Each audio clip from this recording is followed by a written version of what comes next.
பேரளம் வழித்தடத்தில் 38 ஆண்டுகளுக்கு பிறகு முதல் சிறப்பு ரயிலானது மேற்கு ரயில்வே மூலம் இயக்கப்பட உள்ளது.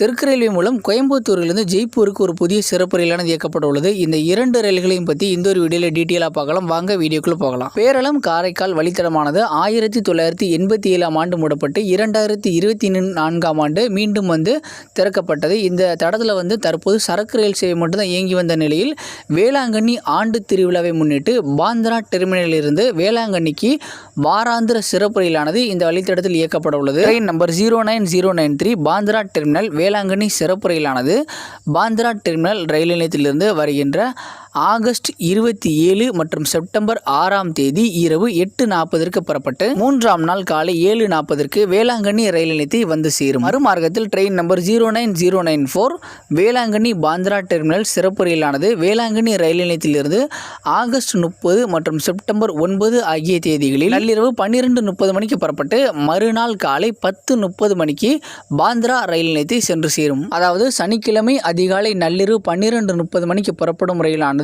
சனிக்கிழமை பகல் முழுவதும் ஓடி மற்றும் சனிக்கிழமை இரவு முழுவதும் ஓடி ஞாயிற்றுக்கிழமை காலை 10:30 மணிக்கு தான் பாந்திரா டெர்மினலில் சென்று சேரும். ஏன் வர்ற ட்ரெயின் 3 நாள் இருக்குது, போகிற ட்ரெயின் எப்படி ஒரே நாளில் போகுது அப்படின்னு நினச்சிரு 2 நாளில் போகுது அப்படின்னு நினச்சிடாதீங்க. அந்த டைமிங் நள்ளிரவில் புறப்படுறதுனால அந்த டைமிங் அந்த மாதிரி அமைஞ்சிருக்கு. ஸோ குழப்பிக்கொள்ள வேண்டாம். இதில் மட்டும் சரியான முறையில் திட்டமிடுங்க. அடுத்து இந்த ரயிலோட நிறுத்தங்கள் பார்த்துடலாம். தமிழகத்தில் இந்த ரயில் தமிழ்நாட்டில் காட்பாடி, வேலூர், திருவண்ணாமலை, விழுப்புரம், மயிலாடுதுறை, நாகப்பட்டினம் ஆகிய ரயில் நிலையங்களில் நின்று செல்லும்.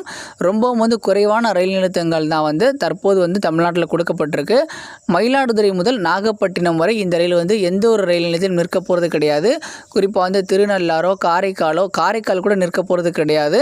ஸோ நேரடியாக மயிலாடுதுறையிலேருந்து இருக்கிற ரயில் நாகப்பட்டினம் தான். இந்த ரயிலோட கோச் காம்போசிஷன் பார்த்தலாம். இந்த ரயிலில் ஒரு AC 2 tier, 13 AC 3 tier, 4 sleeper, 2 unreserved, 1 SLRD, 1 லக்கேஜுக்கும் பிரேக் வேன் சேர்த்து மொத்தமாக லக்கேஜுக்கும் பிரேக் வேன் வித் இஓஜி சேர்த்து மொத்தமாக 22 எல்ஹெச்பி வகை பெட்டிகளை கொண்டு இந்த ரயிலானது இயக்கப்பட உள்ளது. அடுத்ததாக கோயம்புத்தூர் ஜெய்ப்பூர் கோயம்புத்தூர் ரயிலை பற்றி பார்த்துடலாம். ட்ரெயின் நம்பர் 06181 கோயம்புத்தூர் ஜெய்ப்பூர் சிறப்பு ரயிலானது கோயம்புத்தூர் சந்திப்பிலிருந்து ஆகஸ்ட் 7 முதல் செப்டம்பர் 4 வரை எல்லா வியாழக்கிழமைகளிலும் அதிகாலை 2:30 மணிக்கு புறப்பட்டு ஜெய்ப்பூர் ரயில் நிலையத்தை சனிக்கிழமை மதியம் 1:25 சென்று சேரும். ட்ரெயின் நம்பர் 06182 ஜெய்ப்பூர் கோயம்புத்தூர் சிறப்பு ரயிலானது ஆகஸ்ட் 10 முதல் செப்டம்பர் 7 வரை ஜெய்ப்பூர் ரயில் நிலையத்திலிருந்து எல்லா ஞாயிற்றுக்கிழமைகளிலும் இரவு 10:05 புறப்பட்டு புதன்கிழமை காலை 8:30 மணிக்கு கோயம்புத்தூர் சந்திப்பை வந்து சேரும். இந்த ரயில் தமிழகத்தில் திருப்பூர், ஈரோடு, சேலம், ஜோலார்பேட்டை, காட்பாடி ஆகிய ரயில் நிலையங்களில் இரு திசைகளிலும் நின்று செல்லும். இந்த ரயிலோட கோச் காம்போசிஷன் பார்த்தலாம். இந்த ட்ரெயினில் 7 ஏசி 3 டேர்,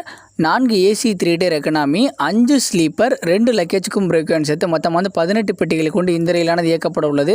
இந்த ரயிலில் அன்ரிசர்வ்டு பெட்டிகள் கிடையாது. இந்த 2 ரயில்களுக்கான முன்பதிவானது துவங்கி நடைபெற்று கொண்டிருக்கு. தேவையோடு பயன்படுத்திக் கொள்ளுங்க. இந்த ஒரு தகவல் அவ்வளோதான் மக்களே. இந்த ஒரு தகவல் மற்றவங்களுக்கு பயனுள்ளதாக இருக்கும் அப்படின்னு நினச்சிங்கன்னா நம்மளோட வீடியோ உங்களோட ஃப்ரெண்ட்ஸ் அண்ட் ஃபேமிலிக்கும் ஷேர் பண்ணுங்கள். தேங்க்ஸ் ஃபார் வாட்சிங்.